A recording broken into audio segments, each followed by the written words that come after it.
Redefining the gold digger.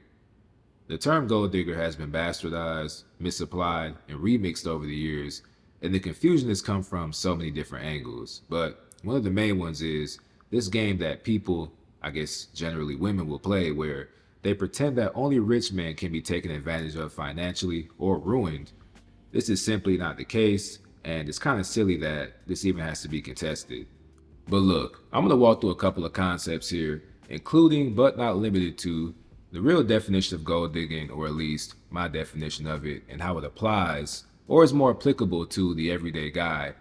I want to talk about the methodology and how guys are typically used, and I also want to get to how money is always a factor, even if you try to run away from it.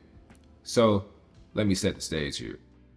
Gold digger, a slang term typically used to describe someone, often a woman, who forms relationships with others primarily for financial gain or material benefits, rather than for love or genuine connection. These individuals may manipulate or deceive their partners to extract money, gifts, or social status. You know, that definition sounds good enough for me, but what about the details? What scenarios could this apply to? How can one ascertain intent? Let's try this. In many cases nowadays, a guy will take a chick out, pay for a date, do the charades, and then nothing. No ass, no reciprocation, maybe some banter, maybe a hug, but mostly nothing. And what happens is, guys will often feel used because the cycle may repeat itself many, many times. And so one issue is, not only did you not get any ass, the other part is, it's like, damn, why the hell did I just spend, let's say, $200? Especially if you barely had it to begin with. It just burns you up inside. Do this enough times and it can feel like women are money vacuums. Mostly because they are. But I mean, shit, sometimes you'll talk to a woman. Just talk to her. And then you'll check your funds and somehow money is gone. It's crazy. But what I'm trying to get to is, for many guys, it can feel like some minor quote-unquote gold digging is going on when this keeps happening. But I assure you, that's just a drop in the bucket, the price of admission even. And I'm going to explain how the transference of money from men to women is the natural order of things, and why women aren't gold diggers, they're just women. Personally, I don't even like the term gold digger. In fact, I don't think I've ever used it in any real context. Not that I have any reason to, I suppose, but it's mostly because I feel like it's too loaded of a term. I prefer terms more practical or applicable, like deceived, finessed, used, swindled, got over on, hoodwinked, bamboozled. Gold digger often assumes that the person being taken from has, well, gold, or is rich, and that comes with different connotations. But the truth is, especially in this regard, water usually finds its level, and it's all relative. Think about it. A guy can be a teenager, 16, 17, 18, working his first part-time job, and a chick could be in his back pocket asking for shit. Those early $500 paychecks can easily be siphoned off. You can be a college student or in your early 20s trying to do your thing and try to, get something for yourself. And damn near every chick you come across in that range needs help paying for something, in addition to wanting more money to spend on shopping or nicer things. And this follows into the 20s, 30s, and beyond. And the thing about after your 30s, it's everything wrong with the 20s, just with more expenses. What I'm trying to get at is, males, especially at early ages, are in a position financially where they are transferring resources to women or giving things to them, and it just continues to scale up with time. Women never get cheaper, ever.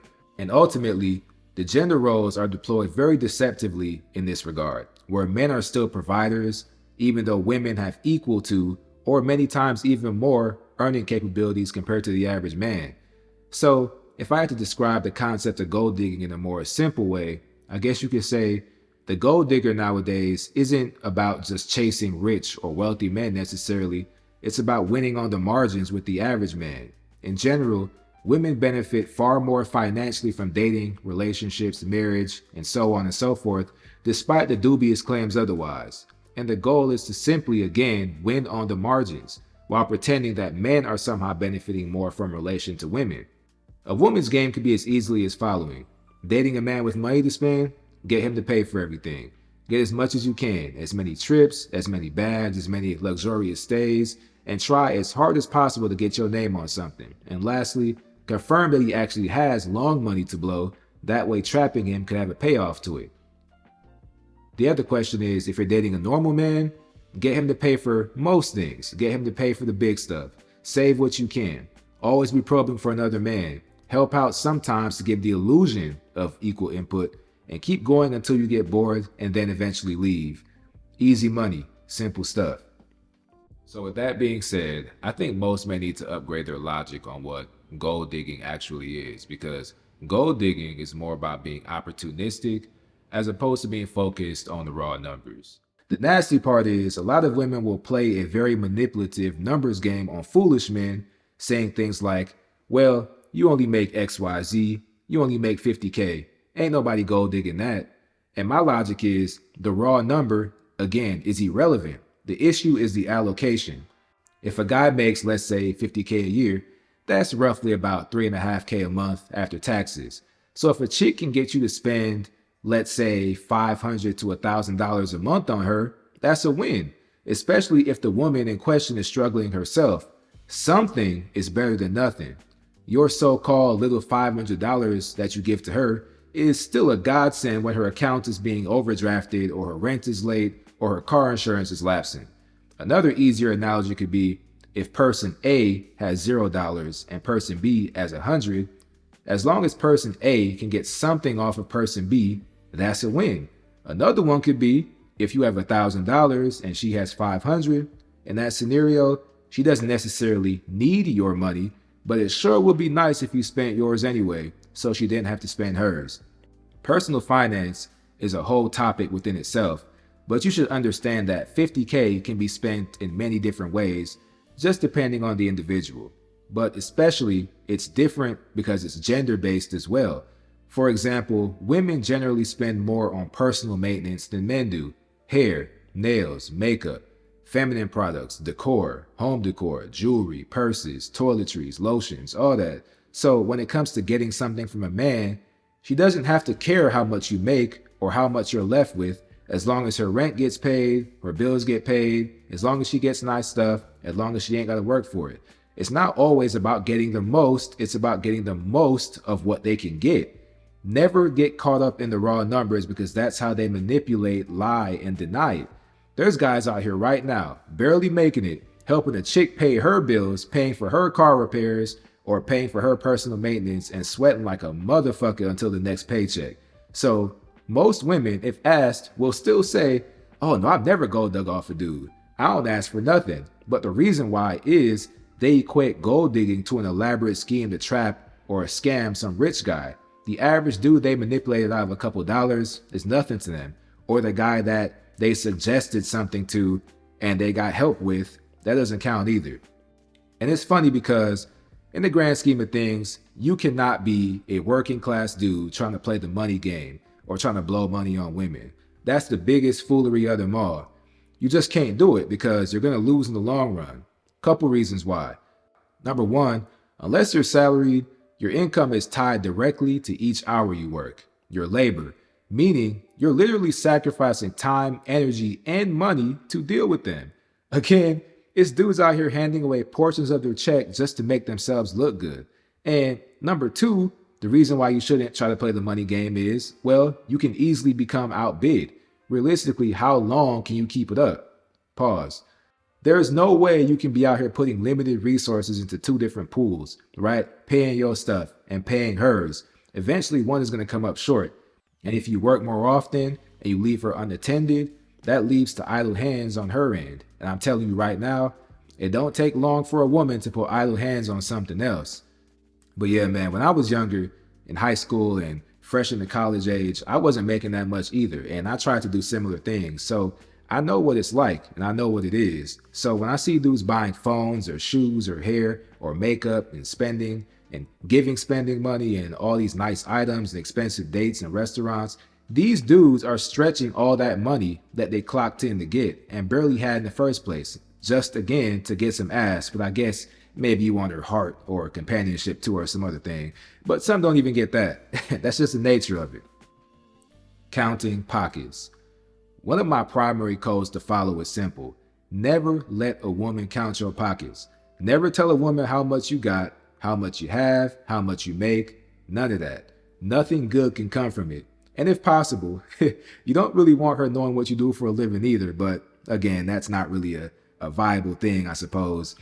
But this is why oftentimes I emphasize the importance of knowing what first, second, and third order effects are. If you don't voluntarily give that information to her, how is she going to know what you have? Or how would they know what you have? I mean, I guess they could look at your vehicle or maybe where you live and make a determination. But again, that's still kind of tricky. Having nice things doesn't mean you have excess money.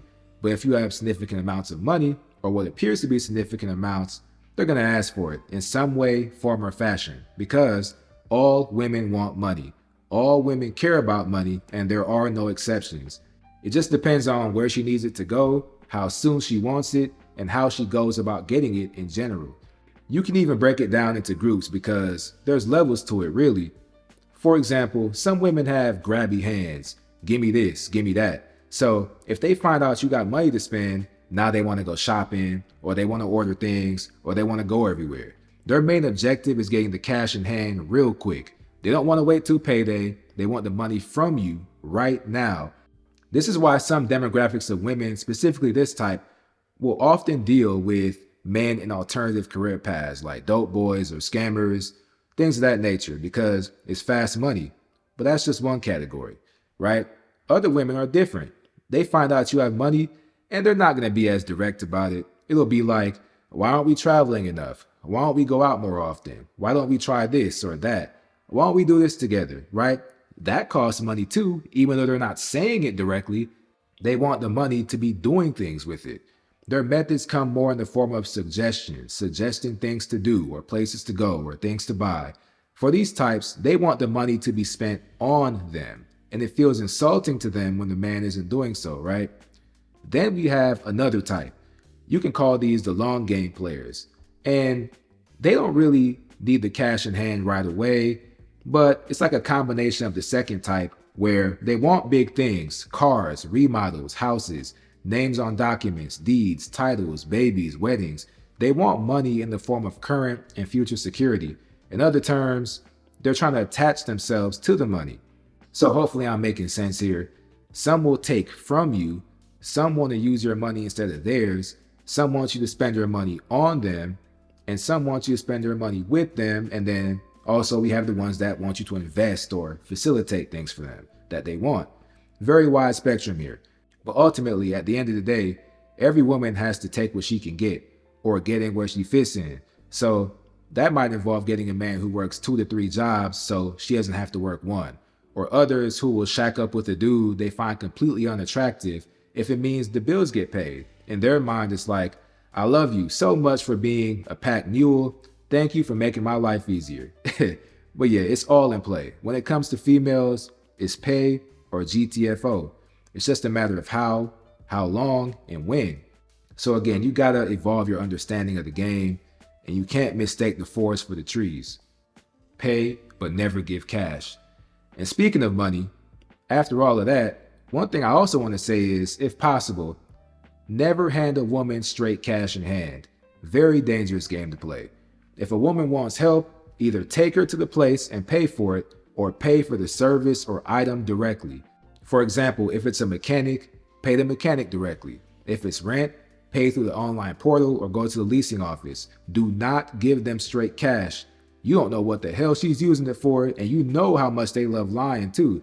A lot of these women are so bold that they'll scam Peter to finance Paul. But just in general, it's not a good idea. Number one, it sets a bad precedent because you're slowly turning into an ATM, and the nature of asking and receiving once will naturally turn into asking twice. The first time is always for permission. The second time becomes an expectation. And I mentioned this a minute ago. Number two, they will start lying about mishaps to get money from you. So following with the first reason, the first time might be for rent or bills. The next time will be for hair or nails. The next time will be for something at the mall or online. And with the nature of dating nowadays, some women will ask you for money just to give it to another guy. Again, I'm not at anywhere near the highest financial level that I want to be, but even I know these things, right? Just through trial and error.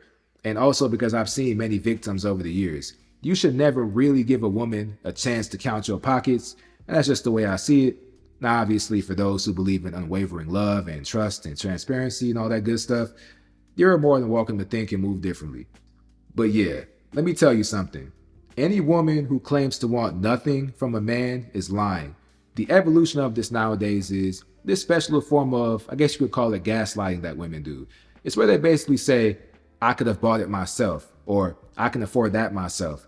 I could have taken myself out. I could have paid for that meal. Effectively meaning anything a man does for her is worthless. And sometimes it's framed as, I don't need a man.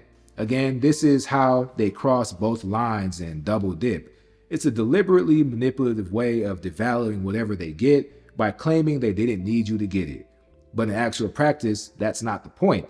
The point is that she got it for free. So yeah, a woman can have her own money to use on whatever excursion is possible, and she can also afford things, which is cool too. But getting it for free is still better. And women love getting things for free. It's like the ultimate ego boost. In the same way that rich people get gifted things all the time, cars, concierge services, kickbacks, sponsorships, tickets, trips, special products, membership perks. Sure, they can pay for it just fine, but the freeness never gets old. And the thing is, as a general rule, many would say nothing in life is free. So when you do get something for free, it's sweet every single time. A chick could be walking around with an expensive purse, and whether it has $0 in it or $5,000, getting you to pay for it is still a better alternative. And that's why they find it damn near offensive to have to pay when a man is around, despite the alleged equality they're supposed to have.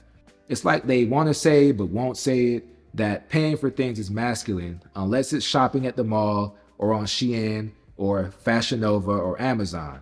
Ultimately, it's almost like a mind game many of them play, and you cannot let them finesse you, because let it be known, women always know when they're getting over on you, 100% of the time. Make no mistake about it. You think when you give a woman something, whatever that something may be, you think she's not aware of the value exchange where she's giving nothing in exchange for something? They're very aware. And one of the reasons dudes don't recognize this is simple. Every woman is different in their methodology, and how they receive things will vary a little bit on the surface. Some may be like, "Aw, thanks," and be appreciative. Some may be like, "Aw, thanks," and be thinking, what a jackass. When they go back to tell their peoples, best believe it ain't gonna be no, "Oh, he was such a great guy." They're gonna be like, "Ha, he gave me XYZ and didn't get no ass either." It's real, man. And really, you just gotta understand the basics of broke woman game, what I call it. It's simple. The key with broke women or women in need or women in want is that you cannot let them feel comfortable getting things for free. Do not set that precedent. This is why some women, and I mean a very small some, will avoid asking for things from men because they don't want to do anything for it. You know the ones, they try to dip their toe into it, maybe a little bit of soft begging here and there. Like, I'm not really a sex worker, but you should send me some money because I'm pretty. Trying to run the whole sugar baby with no sugar game. How about no thanks? But again, they know. Another thing to factor in, and this isn't exactly new, but some women have pseudo hierarchies, and the tiers are broken into what they can get a man to buy for them. Some women can get nice little trinkets or items. Some women can get houses. It just depends, right? Some women will even go as far as buying things for themselves and claiming a man bought it for them. But I don't even want to get into that in this video particularly and start derailing.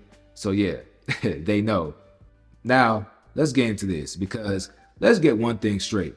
A lot of women are not moneyless. In fact, many of them don't have an earning problem or an income problem. They have a spending problem. Like 90% of the money they make is pending to disappear before they even get it. And they use dating and relationships to bridge the gaps in their finances, or to save money, or to supplement their income for whatever need be. Again, you do not have to be rich or have a lot of money to get swindled financially. I'm going to say this so many times. There are women who make equal to or more than the men that they date, but the guy is the one paying for everything, or mostly everything, or all the big things. Just seems like one of those convenient social norms that kind of benefits women again. And that's the thing. The bottom line is, in general, when women make money, it is not for you. It's so they don't have to rely on a man to various extents, right? Like, for example, some don't want to rely on a man to pay their major bills, but they will rely on one to pay for their nails and hair, or vice versa. Either way, no matter what, they still want things from you though. It's just hardwired. One thing women absolutely hate is a man who is stingy. They absolutely hate it when a man has money to spend and they know he has money, but he won't give it or spend it on her. It just makes them feel some type of way. Even if it's your girlfriend or in a relationship, right? Even if she says she doesn't care about that stuff, that doesn't matter. They're still going to want it. That part is non-negotiable. And if women were honest, the ideal lifestyle for many of them will be very simple because they're somewhat fine earning their own money. But ideally, they would want 100% of their income going to leisure, luxury, shopping, beauty, and other fun stuff, while a particular man or men in their life used 100% of their income paying for all her expenses. They would absolutely love a world like that. It would be a utopia. Unfortunately, it's not like that, or at least not entirely like that, so many have to settle. So that's why when we start talking about the concept of equality, it just doesn't play out in practice on a subconscious level. Women want to be independent and have their own and make their own, but the key is it will always be their own. They want their contributions to be valued and unmeasurable, but they don't really want their contributions to be necessary. Here's the truth, and I'll be fair to the ladies here. Life is expensive for women, okay? Just as an exercise, depending on where you're at, the spaces you frequent, your location, stage in life, whatever, just look around you.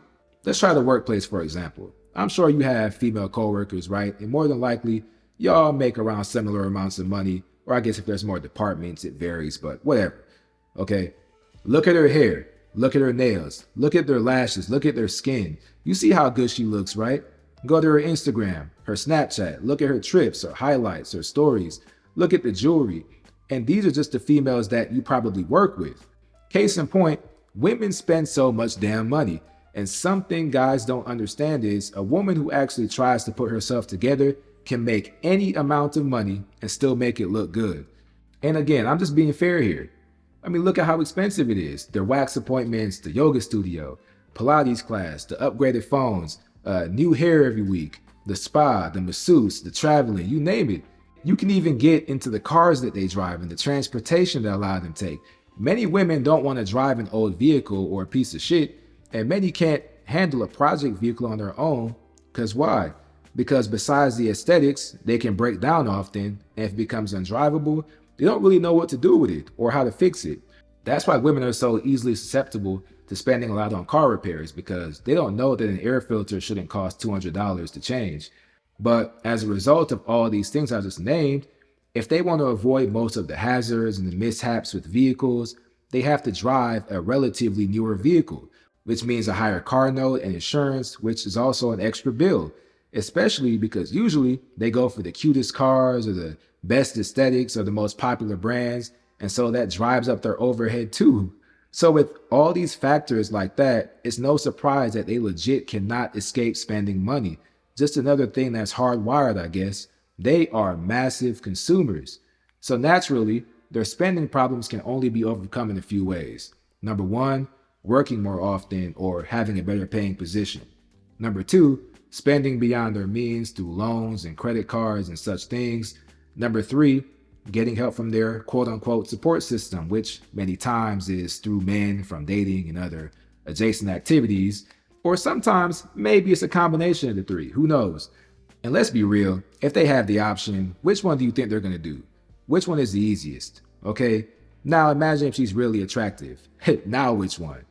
This is why some really emphasize when they're not getting help from a man, because plenty of them do, but out of ego maintenance, they have to pretend that they don't. Needless to say, women have to be extremely resourceful if they want to keep up their habits. So when they're successful at it, I guess you got to respect it, honestly. But just getting back to my original point, since it's expensive to be a woman, it's expensive to have a woman. And here's the funny thing. So many women dig these huge holes for themselves, and the whole hyper-independent boss girl thing is kicking a lot of their asses. Like, yeah, some are thriving, some are doing well, but a lot of them are struggling and a lot of them are drowning too. And by their own admission, they're in survival mode. And if you don't believe me, there's an entire corner of social media and especially TikTok where they discuss this stuff. If a chick is failing in her finances, behind on bills, you name it, The easiest way out, at least for the time being, is a man. They'll blow the simp whistle and be like, "Ooh, Lord Jesus, I just love a man that pays all the bills." Yes, indeed. They love to use love as a bait and get a guy to pay for their stuff until they can get back on their feet. And then they can choose where to go from there. On the flip side, if a man overextends himself and falls off financially, he's asked out. Pause. Very few men can do this strategy where they lay up under a woman, although I'll probably get to that in my next video, so stay tuned for that. But this is why sometimes I'll joke and say that modern dating is like an impromptu welfare program, especially for women. One of its functions is selectively insulating them from the economy. Some chicks can walk around completely empty-handed and make it look good. Just use credit to maybe kickstart things, start dating around and getting bills paid, getting extra money in hand from guys, reaching back to see if any exes or friend zone dwellers or baby daddies want to send money. They have options here. Their money just stretches longer when they play their cards right. In order for a man to make it look like he has anything going on money-wise, he probably has to make at least 1.5 times to double what a woman makes. That's the funny part of the game. It ain't fair. Talk about a pay gap. Though, the most ironic part of the game is the women who try to do everything themselves by boss girl maxing or doing things by brute force, the strong independent woman way, they probably struggle the most out of anyone. So yeah, main point is, women are expensive. There is no way around this. You will spend more money with them, and you will not have a choice in the matter. And that's just it. Whether a woman has money, quote unquote, or she's broke, they still have similar views on money. It's just deployed differently. So as a man, you kind of have to come to a crossroad. Would you rather deal with the ones who, quote unquote, have money, or ones who are broke or struggling? Now, I know which one I'd rather deal with, but the choice is yours. And if I'm being real, money is important in pretty much every facet of life, but for some reason, guys try to play past it in the game of dating. That shit matters here too. The MO should always be to put yourself in a solid position financially so that you don't have to play 50-50 games or negotiate with women or not be able to walk away or not have the ability to be self-sufficient without the help. It's best to just focus on your finances, or at least focus on stabilizing them instead of trying to fill your financial gaps and shortcomings with love and hope. And once you're in a solid position, you got to know how to get exactly what you pay for without getting played for a fool. But yeah, there it is. That's it. That's all I got for you. I'm out.